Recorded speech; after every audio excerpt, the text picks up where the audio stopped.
నిమీలిత నేత్రద్వయం, శ్రవణంతో దృశ్యం, వీణులతో వీక్షణం, వసంతవల్లరితో సుసాధ్యం. వసంతవల్లరికి స్వాగతం. ఈనాటి వసంతవల్లరిలో ప్రముఖ కథా రచయిత్రి శ్రీమతి లలితా వర్మ గారు రచించిన కథ ప్రేరణ వింటారు.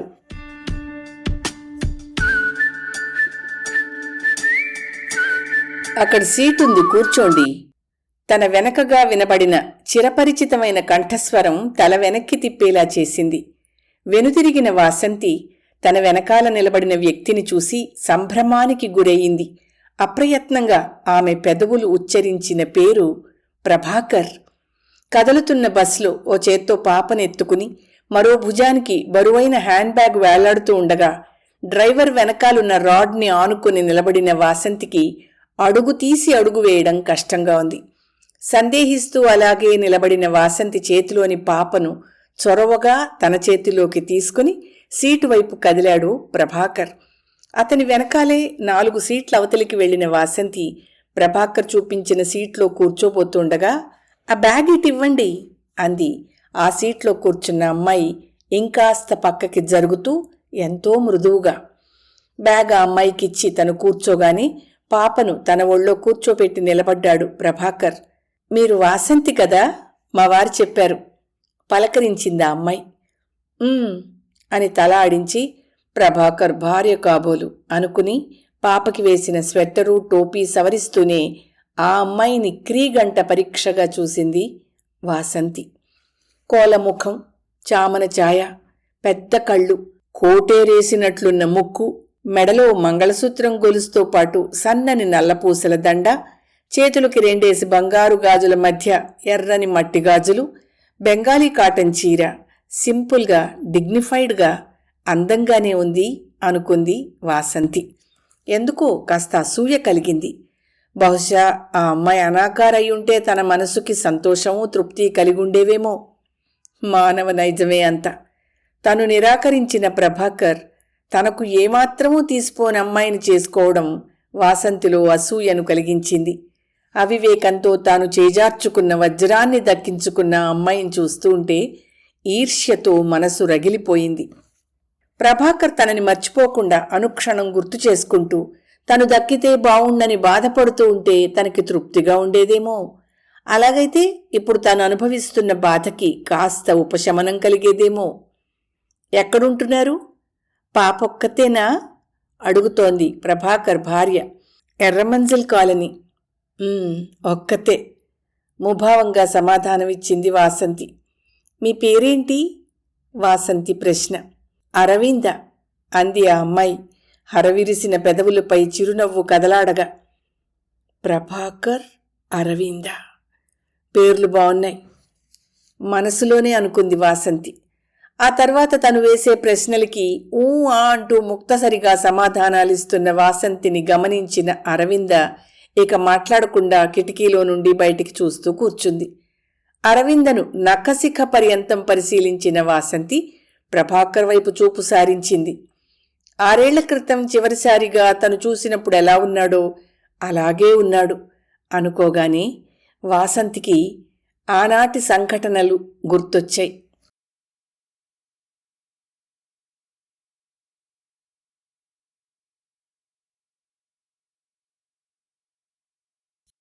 ఇదంతా నువ్విచ్చిన అలుసు కాదు, లేదంటే అంత ధైర్యంగా నా మనవరాల్ని అడుగుతారా? స్థాయిని బట్టి స్నేహాలు చేయాలని ఊరికే అన్నారా? పొద్దుకులు సావిత్రి సావిత్రి అంటూ పూసుకుని తిరిగేవు గదా, కొంప మీదకే తీసుకొచ్చారు పీడాకారాన్ని. నానమ్మ పెద్దగా కేకలేస్తుంటే అమ్మ దోషిలా నిలబడింది. నాన్న ఉలుకు పలుకు లేకుండా వాలు కుర్చీలో కూర్చున్నాడు యోగిలా. వాసంతికి అమ్మ మీద కోపంగానే ఉంది. ఆ రోజు సావిత్రి ఆంటీ తనని వాళ్ళింటి కోడలుగా చేసుకోవాలనుంది అని చెప్పినప్పటి నుంచి. సావిత్రి ఆంటీ వాళ్ళు తమ పక్కింట్లో అద్దెకుండేవారు. వాళ్ళ ఆయన ఏదో ఆఫీసులో గుమాస్తాగా చేసేవాడు. వాళ్ళ ఒక్కగానొక్క కొడుకు ప్రభాకర్.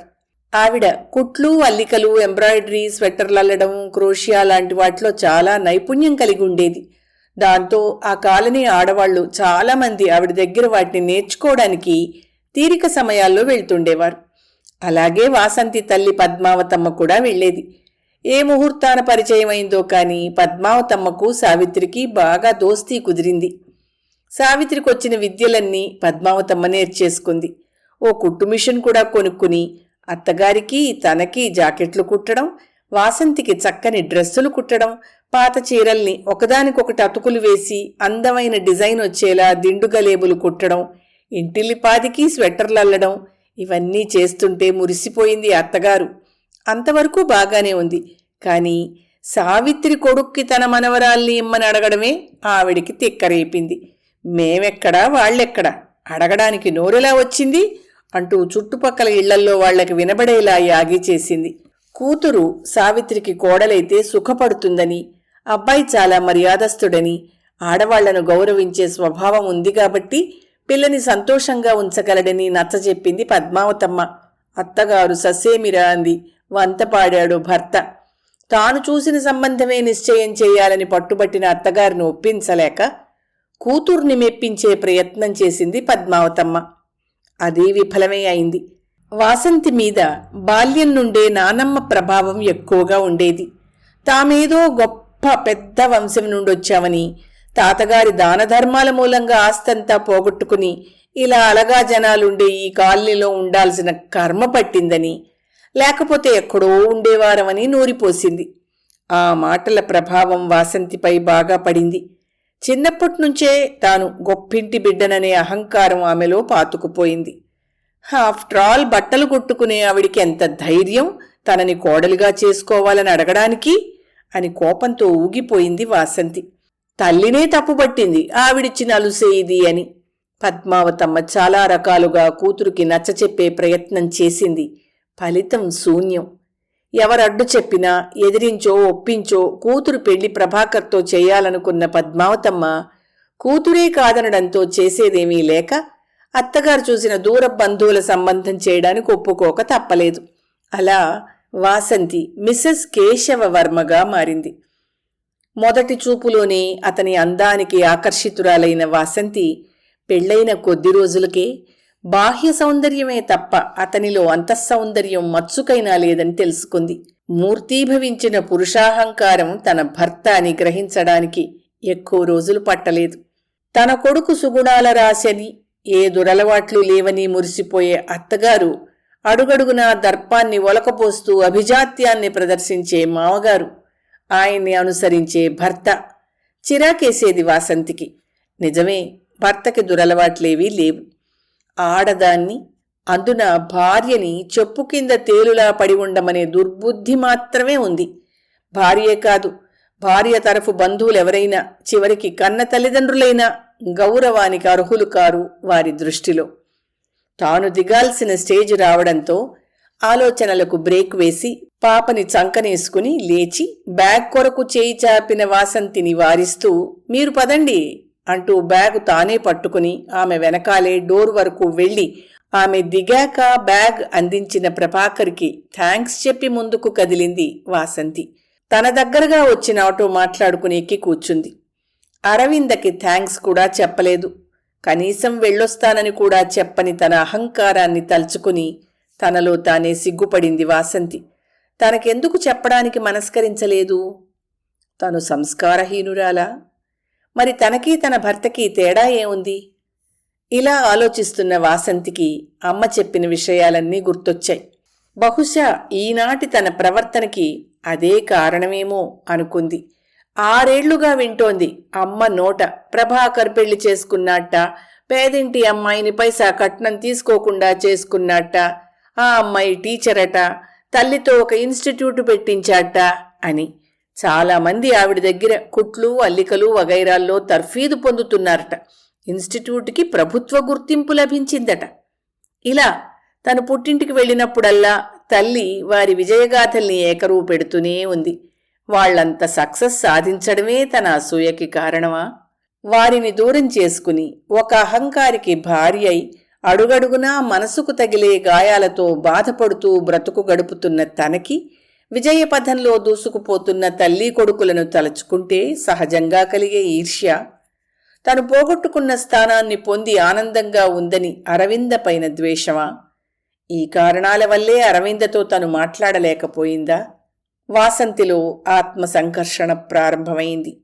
ఆటో దిగి గడపలో కాలు పెట్టిందో లేదో, అయినాయా సంబరాలు?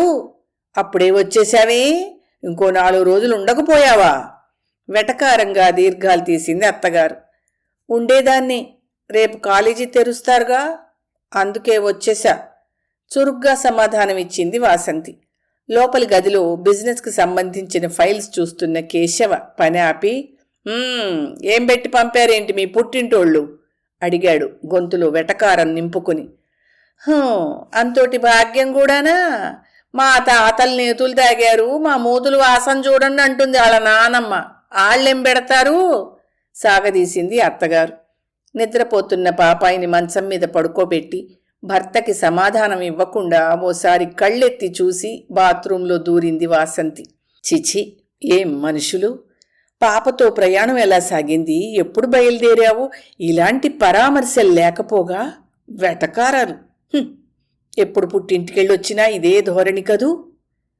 కేశవ తన వెంట రాడు, తిరిగి పిలుచుకురావడమూ చెయ్యడు. తన వాళ్ళెవరైనా దిగబెట్టడానికొస్తే ఏదో ఒక రకంగా అవమానించి పంపుతారు. అందుకే తన వారినెవ్వరినీ రమ్మని పిలవదు వాసంతి. సిటీలోనే ఉన్న పుట్టింటికి తనకు వీలైనప్పుడల్లా వెళ్ళొస్తుంది. ఫ్రెష్ అయి పాపాయికి పాలు కలిపి పాలు పట్టిస్తూ కూర్చున్న వాసంతితో, తొందరగా తెమిలి వంటేమైనా చేస్తావా? నడ్డు మీద చెయ్యి పెట్టుకుని అడుగుతోంది అత్తగారు. పాపకి పాలు కలిపేటప్పుడు వంటగదిలో చూసింది వాసంతి. ఉదయం వంట చేసుకున్న దాఖలాలేవీ కనిపించలేదు. అన్నీ వండాలిప్పుడు. అదే అంది అత్తగారితో. ఎవడు వండుతాడనుకున్నావు? మీ బాబు పంపిన వంటవాడెవడైనా ఉన్నాడేమిటి? ఇంటికి దగ్గరుంది కాబట్టి నా కూతురు ఈ 4 రోజులు వచ్చి కాస్త ఉడకేసి పెట్టింది, నాకు నడువు నొప్పని. పాపం, నేను చేసుకోలేనని కూతురు కాబట్టి ఆలోచించింది. ఇవాళ దాని కొడుక్కి జ్వరం, అందుకే రాలేదు. బయట నుండి క్యారేజీ తెప్పించుకు తిన్నాం. నీకేమైనా ధ్యాస ఏడిస్తేగా. అత్తగారి వాక్ప్రవాహానికి అడ్డుకట్ట వేస్తూ, సర్లేండి, పాపని కాసేపు భుజాన వేసుకోండి, వంట చేస్తాను అంటూ పాపను అందిస్తుంటే అయిష్టంగానే అందుకుని మొహం ముటముటలాడిస్తూ కూర్చుంది అత్తగారు. వంట చేస్తున్నంతసేపు అత్తగారి ధోరణిని తిట్టుకుంటూనే ఉంది. ఈవిడికి నడుము నొప్పైతే కూతురొచ్చి వంట చేస్తే మహోపకారం, నేను మాత్రం తల్లికి జ్వరంగా ఉంటే వెళ్ళి సహాయం చేయడం మహాపరాధం అనుకుంది మనసులోనే. ఈ మాట ముఖాన్నే అనేసేదే, కాని పతిదేవుల వారు చేసే రాద్ధాంతం తెలుసు కాబట్టి ఆ పని చేయలేదు. అందుకే మనసులోనే తిట్టుకుంటూ అక్కసు అంతా వెజిటబుల్ కట్టర్ పైన చూపిస్తూ ఉంటే వేలు కాస్తా తెగింది. అబ్బా అని అరిచినా ఏమైందని అడగని భర్తని తిట్టుకుంటూ ఆ వేలిని పసుపుతో కాసేపు ఒత్తిపట్టి తన పని తాను చేసుకుంది. పెళ్లైన కొత్తలో ఇలాగే చెయ్యి కాలితే, నువ్వు ఆడదానివేనా, చెయ్యి ఎట్టా కాల్చుకున్నావు అన్నాడు భర్త. అందుకే ఏ గాయమైనా అతనికి చెప్పడం ఇష్టం లేదు. చెప్పి మనసుకి గాయం చేసుకోవడం ఎందుకనిపించింది వాసంతికి. అడుగడుగునా మనసు చివుక్కుమనేలా ఉంటాయి తల్లి కొడుకుల మాటలు. మావగారు మాత్రం నిమ్మకు నీరెత్తినట్టే ఉంటారు. ఆడబొడుచుది తండ్రి పోలికే, పక్కింట్లోనే ఉన్నా ఏదీ పట్టించుకోదు. వాసంతికి మాత్రం ముళ్ల పంజరంలో ఇరుక్కున్నట్టుగా, ఊపిరాడనట్టుగా ఉండేది మొదట్లో. తండ్రి కొడుకులు బయటికెళ్తే, అత్తగారు కూతురింటికెళితే పంజరంలో నుండి బయటపడిన విహంగంలా స్వేచ్ఛావాయువులు పీల్చుకునేది. కాని అది తాత్కాలికమే.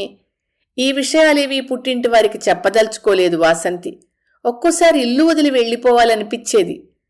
అది పరిష్కారం కాదని తనకు తానే సమాధానం చెప్పుకునేది. ఇంట్లోనే ఉంటే పిచ్చెక్కుతుందని గ్రహించి తను డిస్కంటిన్యూ చేసిన ఎంకామ్ పూర్తి చెయ్యాలని సంకల్పించి సీరియస్గా చదివింది.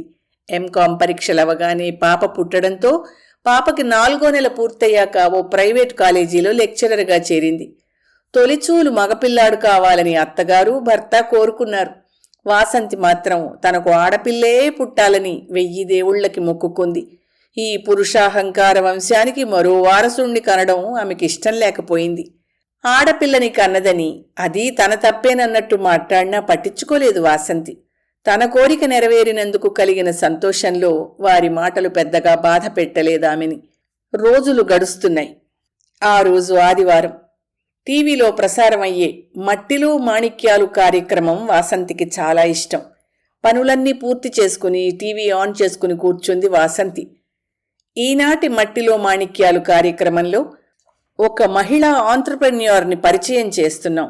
సాధారణ గృహిణి నుండి పారిశ్రామికవేత్తగా ఎదిగి రాష్ట్ర ప్రభుత్వం నుండి ఉత్తమ పారిశ్రామికవేత్త అవార్డుకి ఎంపికైన మహిళా ఆంట్రప్రెన్యూర్ మన స్టూడియోలో ఉన్నారు.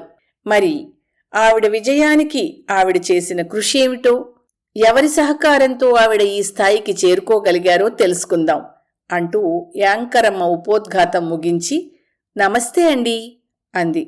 నమస్తే అంటూ ప్రతి నమస్కారం చేస్తున్న ఆవిడ వైపు తిరిగింది కెమెరా. ఒక్క క్షణం ఆశ్చర్యపోయింది టీవీ చూస్తున్న వాసంతి. అవార్డు గ్రహీత సావిత్రి ఆంటీ అలా స్థాణువై చూస్తూ ఉండిపోయింది. చెప్పండి సావిత్రి గారు, మీ ఇన్స్టిట్యూట్, మీ స్వస్థలం, మీ ప్రస్థానం గురించి వివరంగా చెప్పండి అడిగింది యాంకర్. మాది ప్రేరణ ఇన్స్టిట్యూట్ కమ్ స్టోర్ అండి. ఎస్ఆర్ నగర్లో ఉంది. మాది కరీంనగర్ జిల్లాలో చిన్న పల్లెటూరు. మా నాయన చేనేత కార్మికుడు. అమ్మ ఇంట్లోనే బట్టలు కుట్టేది. కుట్లు, అల్లికలు అన్నీ అమ్మ దగ్గర నుంచే నేర్చుకున్నా. ఓహో, మీరెంతవరకు చదువుకున్నారు? నేను 5 వరకే చదివినా. మా ఊర్ల బళ్ళ అంతవరకే ఉండిందమ్మా. పక్కూరికి పంపించే శక్తి లేదు. మేమిద్దరం అక్క చెల్లెళ్ళం. అక్కకి పెండ్లి చేయనికి ఇల్లు తాకట్టు పెట్టిండ్రు. అప్పులు తీర్చలేక నాయన ఆత్మహత్య చేసుకున్నాడు.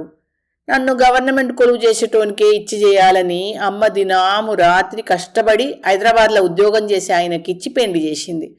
అట్లా నేను హైదరాబాద్కు వచ్చిన. ఓహో, ఇలా ఇన్స్టిట్యూట్ కమ్ స్టోర్ పెట్టడానికి ఇన్స్పిరేషన్ ఎవరైనా ఉన్నారా? ఉన్నారమ్మా. మేమున్న కాలనీలో అన్ని రకాల మనుషులున్నారు.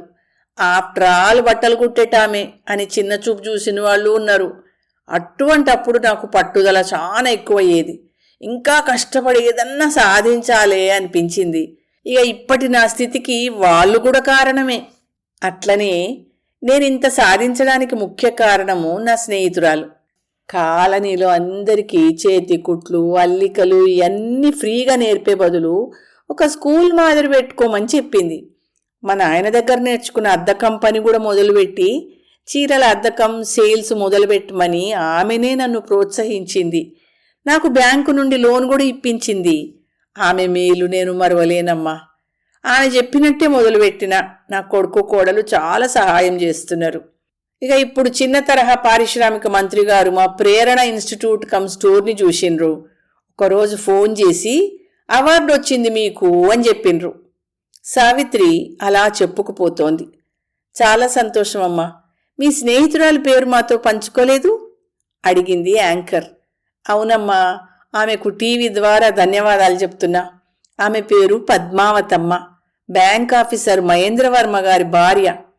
వింటున్న వాసంతికి మరో షాక్.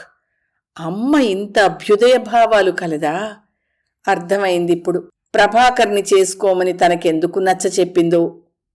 చివరిగా మీరు సమాజానికి, ముఖ్యంగా యువతికి ఏమైనా సందేశం ఇస్తారా? యాంకర్ ప్రశ్న అది. ఏ పనన్నా గాని మనకిష్టమైన పని చిన్నదా పెద్దదా అని చూడకుండా కష్టపడి చేసుకుంటే ఆ పనిలో విజయం తప్పక సాధిస్తాం. ఇంగ్లీష్లో చెప్తారు కదమ్మా, అదేంటో అని ఆపేసిన సావిత్రికి డిగ్నిటీ ఆఫ్ లేబర్ అని అందించింది యాంకర్. అదే, పనిని గౌరవించాలి, చెయ్యాలన్న సంకల్పం గట్టిగా ఉండాలి. అప్పుడు దేవుడు ఏదో ఒక రూపంలో ఆదుకుంటాడు. నేను నమ్మిన సత్యమైతే ఇదే, నా జీవితంలో నిజమైంది కూడా ఇదే అంటూ ముగించింది సావిత్రి. టీవీ ఆఫ్ చేసి ఆలోచనలో పడింది వాసంతి. నిజమే, అత్తగారన్నట్టు మా తాతలు నేతులు తాగారు, మా మూతులు వాసన చూడండి అన్నట్టు ఏనాడో ఉన్న వైభవాన్ని గుర్తు చేసుకుంటూ వాస్తవం పట్ల అవగాహన లేని తనలాంటి వాళ్లకి బాధ తప్పదు. అమ్మలా అభ్యుదయంగా తను ఆలోచించగలిగితే ఈనాటి మనోవేదన ఉండేది కాదు కదా అనుకుంది వాసంతి.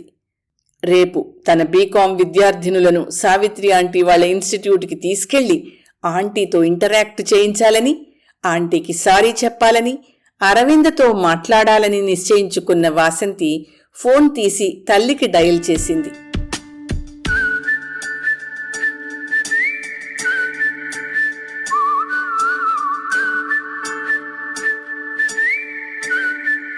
వసంతవల్లరిలో ప్రముఖ కథా రచయిత్రి శ్రీమతి లలితా వర్మగారు రచించిన కథ ప్రేరణ విన్నారు. వసంతవల్లరిలో ఇవాల్టి కార్యక్రమం మీకు నచ్చిందని ఆశిస్తున్నాను. అందుకే లైక్ చేసి మీ మిత్రులకు బంధువులకు లింక్ను షేర్ చేసి మీ అమూల్యమైన అభిప్రాయాన్ని నాకు కామెంట్ బాక్స్లో తెలియచేయమని, వసంతవల్లరికి సబ్స్క్రైబ్ చేయమని విన్నవించుకుంటూ మీ వసంతలక్ష్మి అయ్యగారికి సెలవ. మరి థ్యాంక్ యూ. వసంతవల్లరి మిత్రులు, శ్రేయోభిలాషులు, వీక్షకులు, శ్రోతలు అందరికీ ఒక విజ్ఞప్తి. గతంలో లాగానే ఎప్పటికప్పుడు నా కథలను విని స్పందన తెలియచేయమని కోరుతూ, నేను చదివిన కథ మీకు బాగా నచ్చినట్టయితే తప్పకుండా హైప్ ఆప్షన్ నొక్కి నన్ను ప్రోత్సహిస్తారు కదూ.